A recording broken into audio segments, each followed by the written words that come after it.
The nurse plant effect. As you walk up Tumamoc Hill, you can see something early biologists at the hill saw: young saguaros growing under palo verde trees.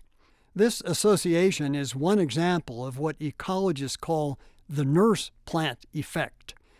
It is often a decades-long relationship between a nurse plant and a saguaro. Over time, botanists discovered that the relationship is important for the saguaro's survival.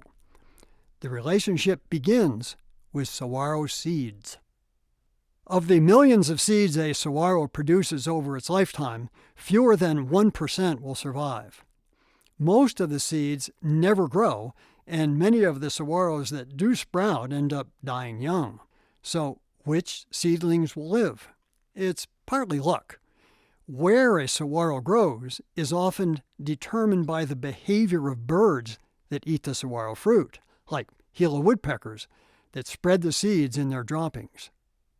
If a seed happens to fall under a shrub or tree, it will grow under the protection of a nurse plant. The nurse plant's canopy of leaves and branches shields a small, vulnerable saguaro seedling from extreme summer heat and freezing winter nights. In addition, many nurse plants, like palo verdes and mesquites, are legumes. Legumes have beneficial associations with soil fungi and bacteria that provide extra nutrients in the soil, nutrients that would not be available otherwise. Saguaros that grow up under legume nurse plants can quickly tap into this pocket of nutrients and gain an advantage in an otherwise harsh environment.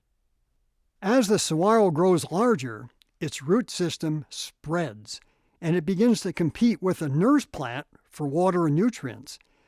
Eventually, this competition may kill the nurse plant, or the saguaro may simply outlive its benefactor. Once the saguaro is older and stronger, it can withstand the intense desert sun and heat.